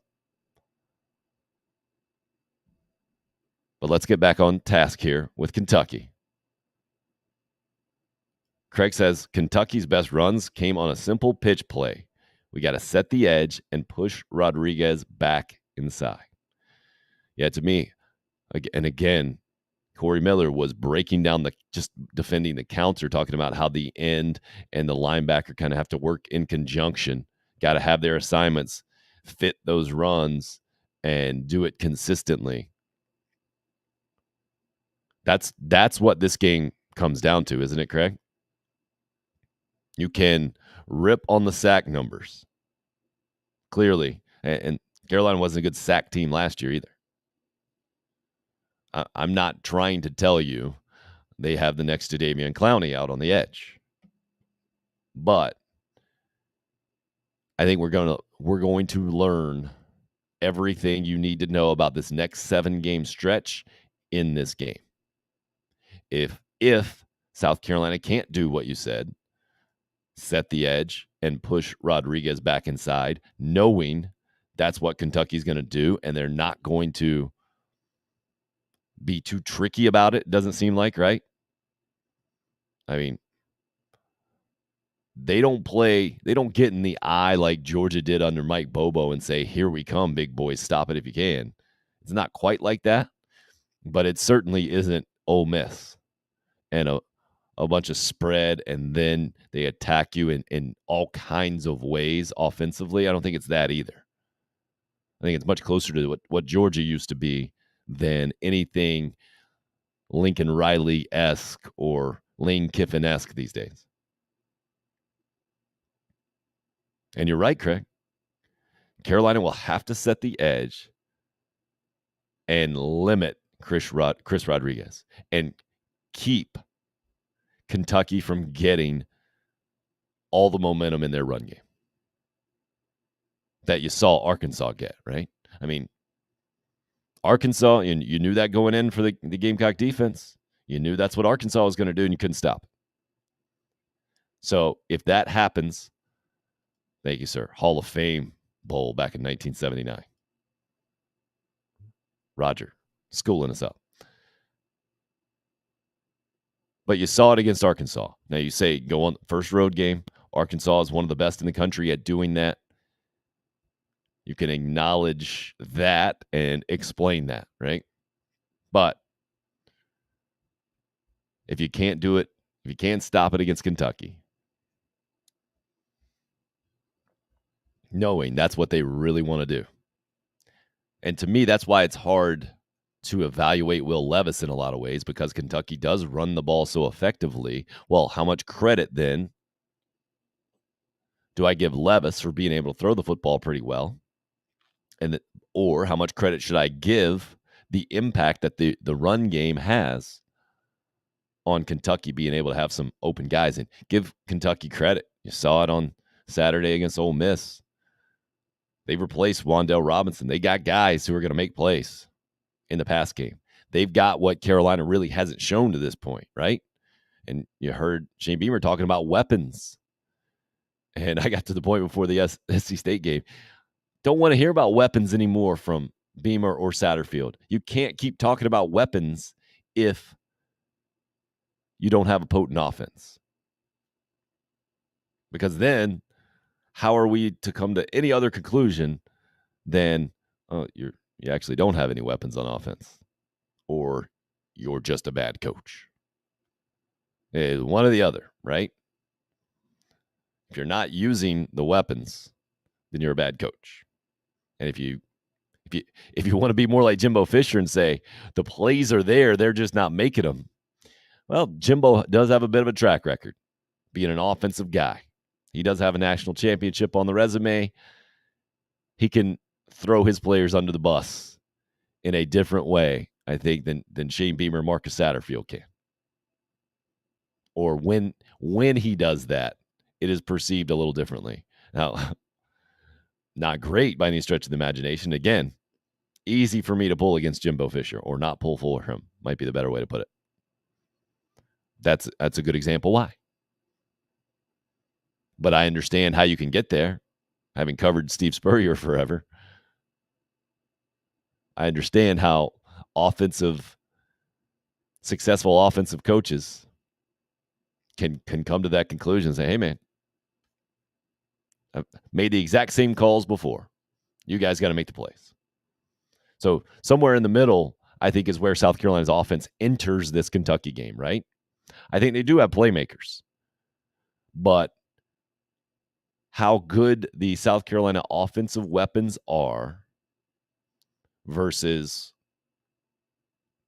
what kind of scheme, game plan, how effective what they're asked to do is, it's like that sliding scale, right? I saw Josh Vann be an effective SEC weapon last year, and you'd hardly know he's on the team this year. Making a mistake in what? Was that the SC State game where he came up and tried to field a punt and didn't work out? Don't blame him for that one. That was going to be a scoop and easy score had he done it in the punt game. But the podcast comment kind of calling out Marcus Satterfield, that's been the biggest headline that Josh Vann's created in 5 games. I don't know if I can put that all on Josh Vann. Jaheim Bell, we saw him against North Carolina. We've seen the NFL projections. So is he not a bona fide weapon, or is Spencer Rattler not seeing him enough? I find it hard to believe that Marcus Satterfield isn't putting him in positions to make plays, because we've seen he'll put him in all kinds of positions, hand him the ball, whatever they can do to get him the ball. But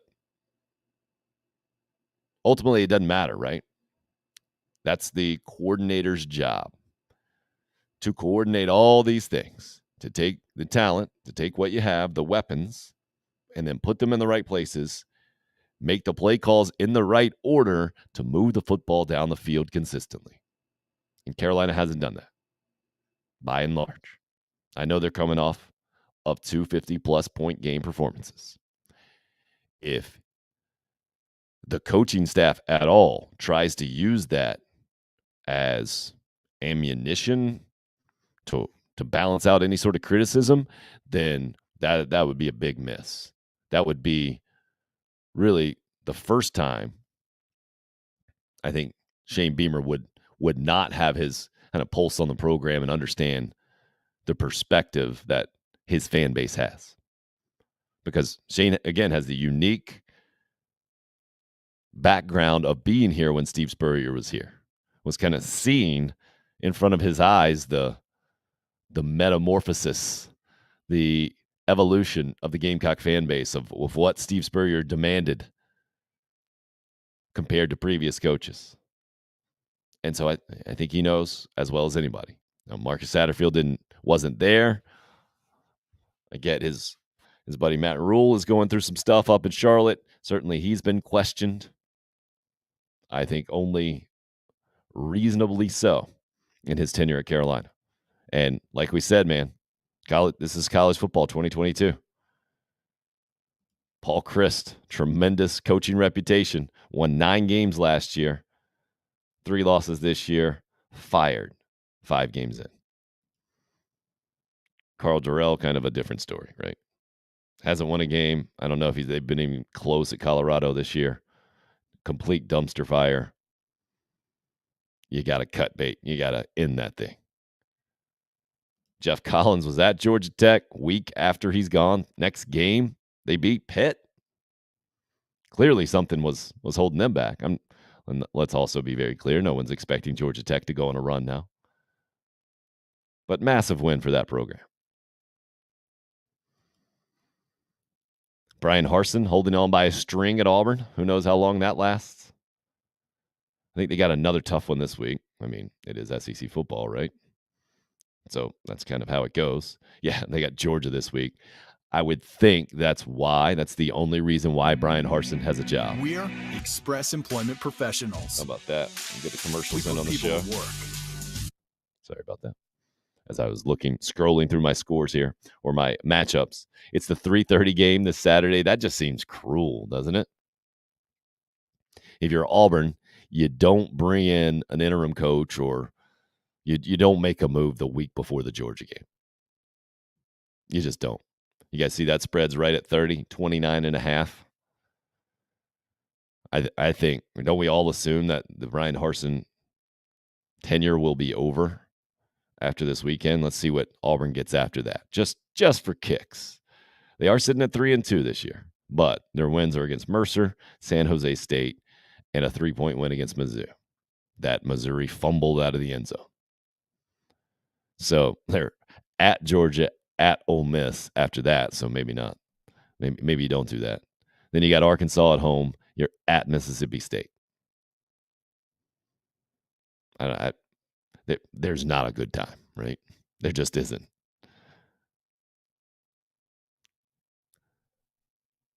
I don't know what you do there at Auburn. I don't know. But I didn't know what they were going to do going in. Every Georgia opponent knows Brock Bowers is their biggest threat, but guess what? They scheme him open anyway. Find a way to do it, or you have to go.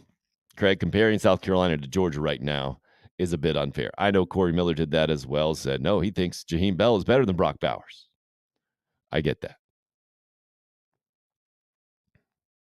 But across the board at every position, doesn't Georgia have the advantage? Yeah, I mean, you want to tell me Spencer Rattler's a better quarterback than Stetson Bennett?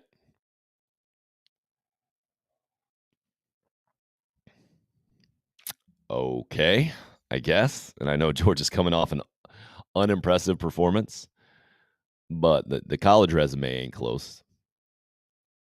I mean, Stetson Bennett, in a lot of ways, is the anti-Spencer Rattler. The guy that's always been like the underdog and fought off big-time players at his position, JT Daniels being the notable guy that Stetson Bennett won the job back from and went on to get his team a national championship.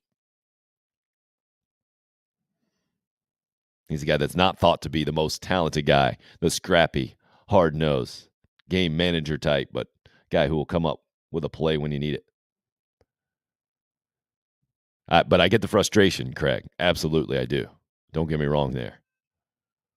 Ultimately, it does come down to results, and you got to get some. And that's why I think, in my mind, this game Saturday will be a major sign of what's to come in 2022.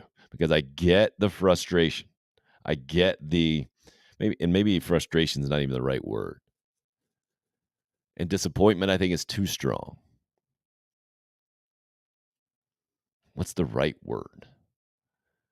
To term where Gamecock fans, where the mindset is in a lot of ways going into this Kentucky game.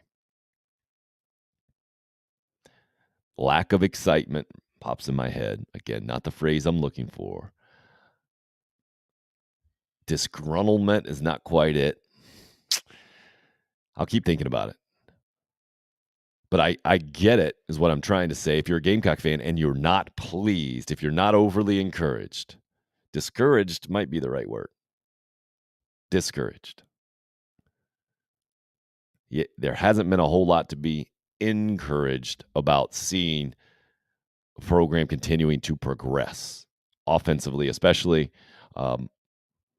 defensively as well, though. But you do what Craig told us needs to happen against Kentucky, set the edge. You push Chris Rodriguez and company back. You compete at Kentucky this year. You go win the game, obviously, massive for the program. Something that hasn't happened under Shane Beamer. Go on the road and win in the SEC. That has only happened once at East Carolina. Go on the road and win. So you do that, clearly. That first 5-game sample size, you say, oh, they're figuring stuff out. It's gone. Don't worry about it. Good to go. Forgotten. Georgia and Arkansas are good teams. Nothing to worry about. The opposite happens. And you see a performance like you saw at Tennessee last year, for instance. Massive concerns. You even see Carolina play like they played at Arkansas, where you know what they're going to do, and you can't stop it. And you get off to a bad start again. You dig yourself a hole. You try to get back in the game, and then you really never get that close to winning the football game. It's a big problem. And you don't see where that problem is going to get solved in your remaining 6 games after Kentucky, if that were to happen on Saturday.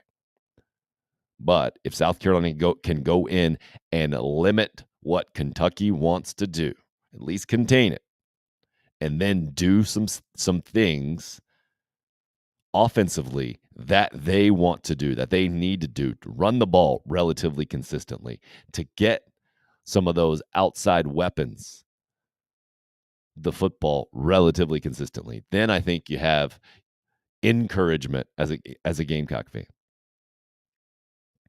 You do. I'm not saying you got to get a performance like Missouri, but I think they're a great example, right? Uncompetitive against Kansas State, should have beat Georgia at home. Very, very, I shouldn't say should have, right? In a position to beat Georgia at home. Chris says definitely discouraging when 250-plus wins don't get you excited. Well, they didn't win by that many, but they scored more than 50 or more in the last 2 games. And you say it's against inferior teams, it doesn't really matter.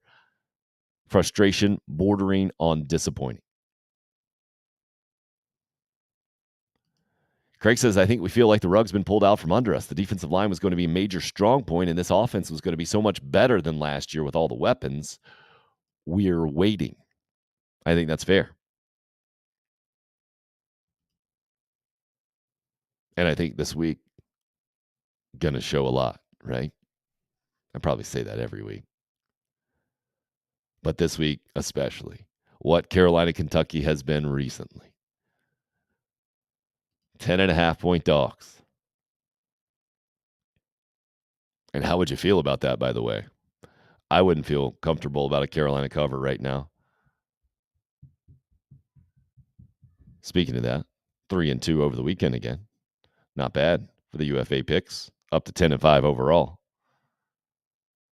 So somebody hop on here, mentioned the Braves a little earlier. Probably missed the first part of the program. Massive weekend for sure. Again, it was in a good way that in my little sports world that the Gamecocks had been moved up to Thursday night, going to pave the way for the Braves. Got the Fox coverage and the ESPN coverage. Didn't have to have the ridiculous Bally sports mess. I got to watch a bunch of it. Fantastic. And again, there's a feel that you get as a fan watching certain teams, right? Either you feel like they're going to lose, they're going to blow it, or you feel like they're going to find a way to win. And you just feel like this team feels like it's going to find a way to win. Obviously, to get the sweep. And if you're a Mets fan, don't you have to feel the opposite right now? I mean, a really good season. And now the Braves down to 1, the magic number, because they've taken now the season series. They had to sweep to get the tiebreaker against the Mets. It was massive.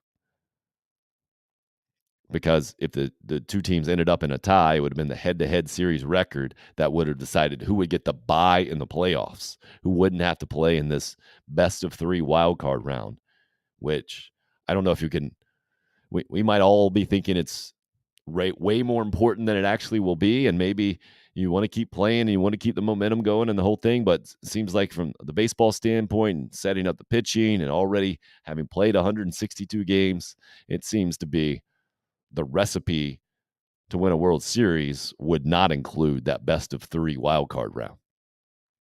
When you got 2 teams in each league getting byes, but we'll see. It's all kind of new to all of us. But to watch what was going on at Truist Field and the atmosphere, the energy last night, it was awesome. So many ways. Wilson Contreras comes to the plate, with the Edwin Diaz song. That Timmy Trumpets or whatever it's called. And Diaz proceeds to strike him out in 3 straight pitches. But just added to the atmosphere is all I'm saying. That song, what it is, what it represents in baseball now. Diaz, I think, the best entrance, not even close in baseball as we sit here today. Reminds me of the Hells Bells. That Mariano Rivera. Or Inner Sandman, excuse me. Hells Bells was Trevor Hoffman, I think.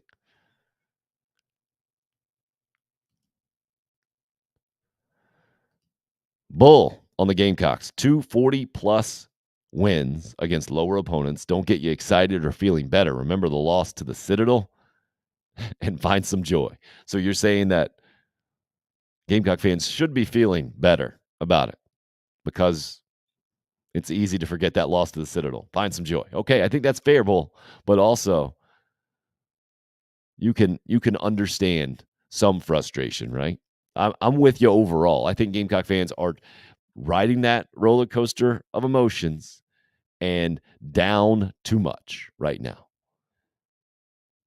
Just a lot are, I think a lot of Gamecock fans have given up on the idea that Marcus Satterfield is going to be the guy that can get this offense moving, that Spencer Rattler is going to have the impact that they thought he would have.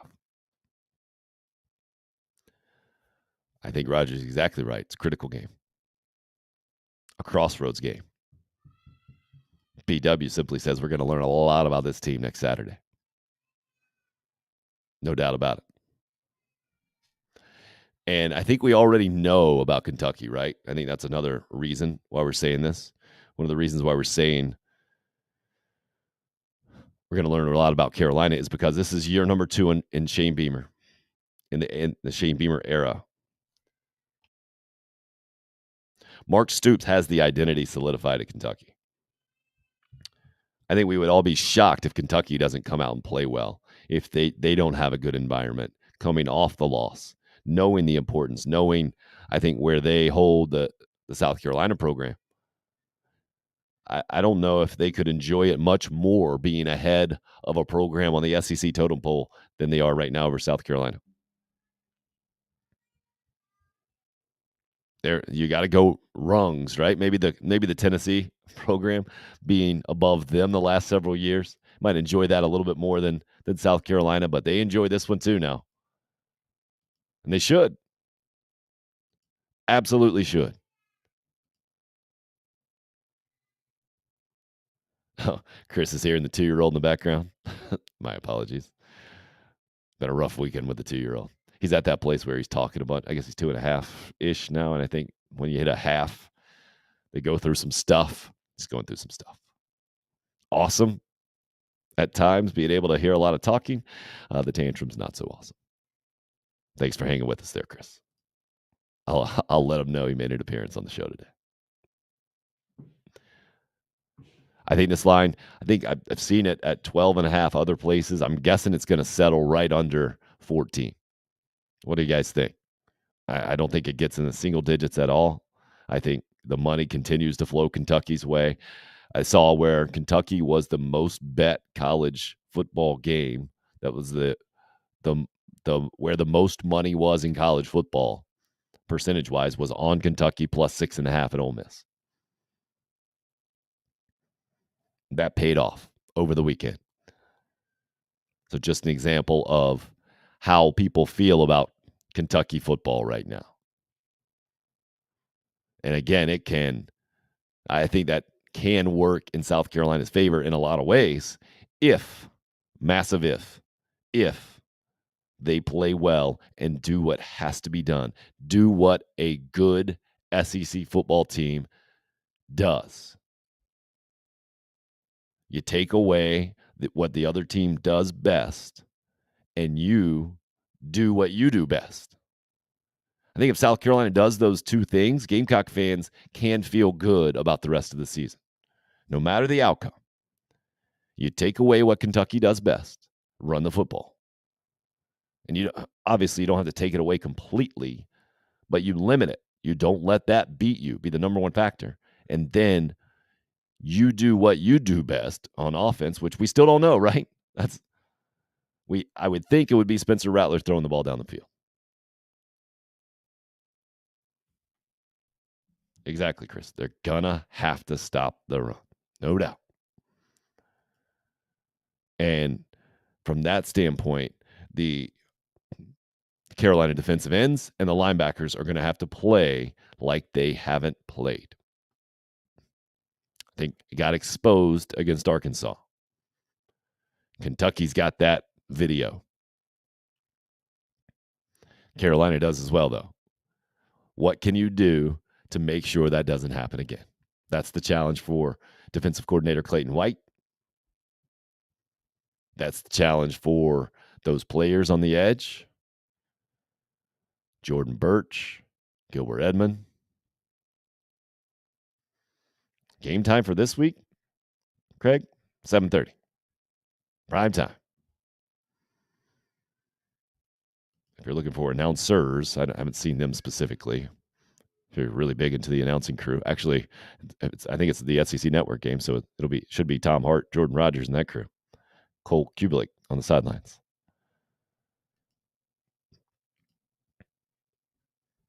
I hope there's not a concert involved, Craig. I think we're past that, aren't we? But never know. Never know with you.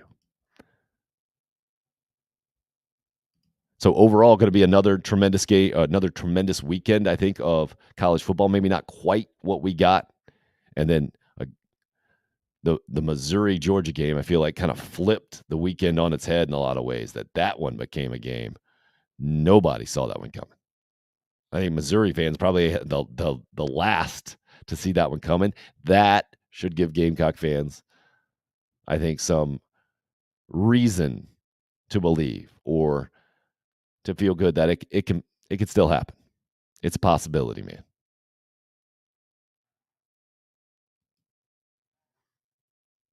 They still do horse races? Yes, they do. I mean, the trip to you guys never been on the trip to Kentucky? Do it. It's a great trip. Steven wants the SEC Shorts crew to call the game on the SEC Network. I don't think that would be a good sign for either team, really. Maybe that's going to become a thing, right? That'll be the SEC version of Peyton and Eli. But you can't do what they do. You can't replicate it. All right, so let's wrap up today. Again, big headlines over the weekend, the Braves. We're 3-2 on our picks, 10-5 overall. Clemson, you got to give them credit. Maybe that's why Corey Miller didn't want to talk today. He didn't want to give any credit to DJU. You got to give Clemson credit. 37 in a row is a ridiculous run at home. And I get it. The refs were terrible. Our resident Clemson fan, Troy, says absolutely the refs were terrible. The refs didn't win the game. NC State didn't lose the game because of the refs. Clemson was the better team. And it appears they're poised now for yet another run to the college football playoff. It appears. Double digits where the Gamecocks open at Kentucky. Wisconsin, Jim Leonard, the interim coach now after they fire Paul Chryst. Keep an eye on that buyout. I guess their AD saying that it won't be what it is reported to be. I mean, if you're Paul Chryst, why would you agree to anything otherwise? Colorado also in the market for a new head coach. The Carl Durrell era is mercifully now at an end. After the Jeff Collins era ended, Georgia Tech immediately responding by beating Pitt over the weekend. Alabama taking the number 1 spot back from Georgia with the Tide running all over the Razorbacks. And Georgia narrowly escaping the upset loss at Mizzou. 2 turnovers, final 3 minutes for Kentucky, keeping them from what would have been a massive road win at Ole Miss. And Lane Kiffin didn't seem overly impressed with his team getting the 3-point win, but that's Lane at his finest. Mississippi State getting the win against Texas A&M. Aggies, Jimbo Fisher, good luck, man. Even if you beat Alabama this week, right? You're 4-2. I mean, A&M fans have to be devastated, don't they? Staring 3-3 in the face. Wake Forest, important win in the ACC for them at Florida State. And the Panthers in the NFL dropping to 1-3 just seems to be a matter of time now in the Matt Rule era of when they pull the plug on that thing. So that's how I saw the weekend for sure. BW says he wants to go to Lexington bad. Go, man. Yeah, Keeneland. Beautiful. No doubt. Make the move. Head on up. Totally endorse it. I did the night game one time as a day trip. That was a long road trip. Don't recommend that necessarily. But Mike Rath to Troy Williamson in the final seconds to win it. Worth the trip. It was a entertaining college football game for sure. Hope this has been an entertaining show for you. Wanted to tell you about one of the sponsors of the program, Freedom Primary Care, before we go today. 803-627-2447 is where you can give Freedom Primary a call. What they do, first of all, they allow you the freedom to make your own medical decisions and choices. How about that? Let's start there, shall we? For instance, that little cough right there. While some healthcare places might look at that cough and tell you have to do some things, Freedom Primary Care will help decide with you. They understand they're responsible to you. They're not responsible for you. That is massively important to me and my family. It's why I choose Freedom Primary Care to take care of me and my family. If you're more naturally minded, you want to go down that path of care, they absolutely will take you down that path. If you're more conservative or traditionally minded, they'll take you down that path as well. Freedom Primary Care up in Fort Mill, South Carolina, near me. Plenty of telemedicine options if you're not close in the area. Again, give them a call, 803-627-2447.